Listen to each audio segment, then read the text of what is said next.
안녕하세요, 저스티스입니다. 영국에 로스차일드가 있다면 미국에는 JP 모건이 있습니다. 이번 시간에는 19세기 이후 미국 금융계를 지배해온 JP 모건에 대해서 간략히 알아보도록 하겠습니다. 여러분 좋아요 한 번씩만 눌러주시면 감사하겠습니다.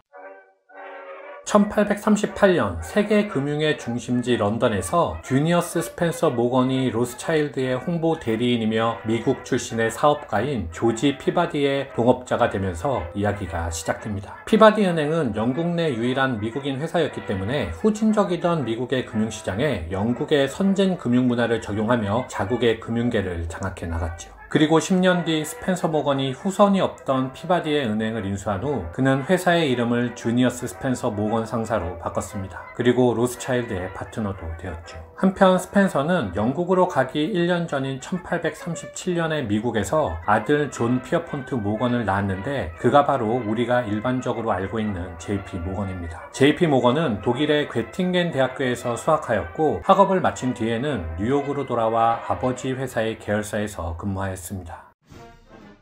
1861년 남북전쟁이 터지자 존은 JP 모건 상사를 만들어 독립하였고 엄청난 돈을 벌게 됩니다. 예를 들면 뉴욕의 북군이 처분한 낡은 카빈 소총 5,000정을 한정당 3.5달러에 사들여 약간의 손을 본 다음 세인트루이스의 남군에게 22달러에 되파는 거래에 뒷돈을 대기도 하였고 전쟁통에 금을 매집하고 가격을 끌어올려 수익을 내는 시기였죠. 전쟁이 지속될수록 군수물자의 수요는 기하급수적으로 늘어났기 때문에 그는 북군과 남군에 번갈아 투자하며 엄청난 부를 쌓았습니다. 전쟁이 끝나자 그는 미국 최고의 재력가로 부상했고 드디어 JP 모건의 시대가 개막되었습니다. 전쟁이 끝난 1865년부터는 철도 건설이 본격적으로 재개되었는데 여기서 꼭 확인해야 하는 것이 바로 전신소가 철도 역사에 부설되었다는 점입니다. 그때나 지금이나 빠른 정보는 돈을 버는 수단이었고 철도를 장악한다는 것은 전신과 정보를 장악했다는 것을 의미했으며 JP 모건은 그 의미를 제대로 파악하고 있었죠. JP 모건은 영국으로 건너가 로스차일드가와 협력 방안을 논의하였고 로스차일드의 미국 지부인 노던증권을 설립하게 됩니다. 드디어 JP 모건에게 로스차일드 가문의 대규모 자금을 활용할 수 있는 길이 열렸고 로스차일드에게는 미국에 공식적으로 투자할 수 있는 길이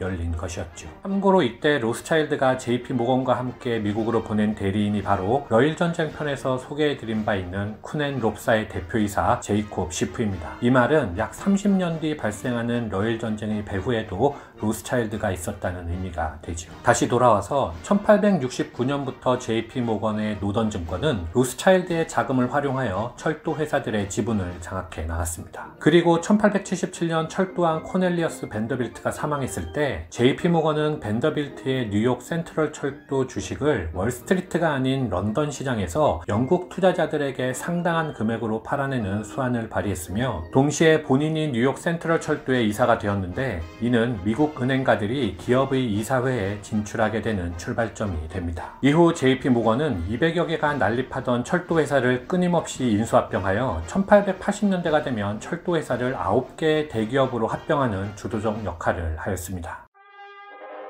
1878년 토마스 에디슨은 가스 등을 대체할 전기등 연구에 몰두하고 있었습니다. 그리고 JP 모건이 이 기회를 놓칠 리가 없었죠. 그는 곧 합작회사를 제의하였고 에디슨에게 3만 달러의 연구 개발비를 주었습니다. 이윽고 1879년 10월 21일 에디슨은 약속대로 백열등을 발명하였고 1882년에는 뉴욕에서 세계 최초로 중앙화력 발전소가 건설되었습니다. JP 모건은 추가로 회사에 30만 달러를 투자했고 그 중에서 25만 달러 상당의 주식을 에디슨에게 주고 에디슨의 백열 전구 특허권을 샀죠. 1880년대 말 1500시간을 견디는 16W 전등이 만들어져 시장에 나왔고 JP 모건은 돈방석에 앉게 되었습니다. JP 모건은 평생 동안 1000여 개의 발명품을 쏟아낸 에디슨을 통해 부를 늘렸습니다. 그는 세계 최초의 벤처 캐피탈리스트였던 것이었죠. 전등과 발전소가 에디슨에게 발명되었다면 그것이 실용화되어 대량으로 공급될 수 있었던 것은 모건의 자본력이 있었기 때문이었습니다.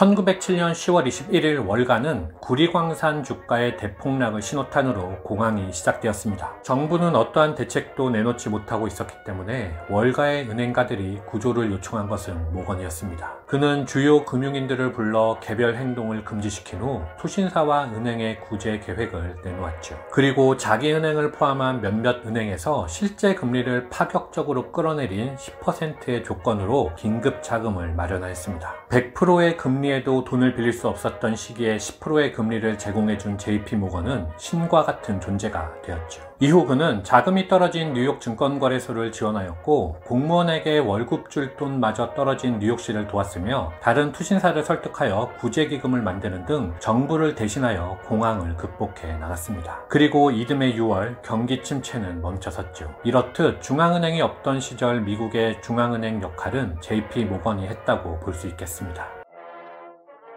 JP모건 사망 1년 후인 1914년에 제1차 세계대전이 발생하였고 이번에는 아들 잭 모건이 전쟁을 축제의 기회로 삼았습니다. 전쟁을 치르고 있던 영국과 프랑스에게 전시자금 조달을 한 것이었죠. 여러가지 일을 하였지만 무엇보다 기억할 것은 그가 영국 정부가 가지고 있던 미국 채권을 월가에서 팔아주었다는 것입니다. 총 30억 달러가 넘는 거금이었고 이 과정에서 잭 모건은 엄청난 수익을 올렸습니다. 그리고 이때부터 미국과 영국은 채권 채무국 관계가 역전되었죠. 게다가 1차 대전이 끝나자 유럽은 폐허가 되었습니다. 재건에 필요한 자금이 절실했고 유럽 각국의 정부와 기업들은 재건 비용을 마련하기 위하여 뉴욕의 월스트리트가로 몰려갔습니다. 반면 영국은 자신들의 자본 부족을 해결하기 위하여 자본 유출을 막았죠. 이로써 런던의 더 시티는 과거의 위상을 뉴욕의 월스트리트로 넘겨주지 않을 수 없게 되었습니다. 이상 마치겠습니다. 감사합니다.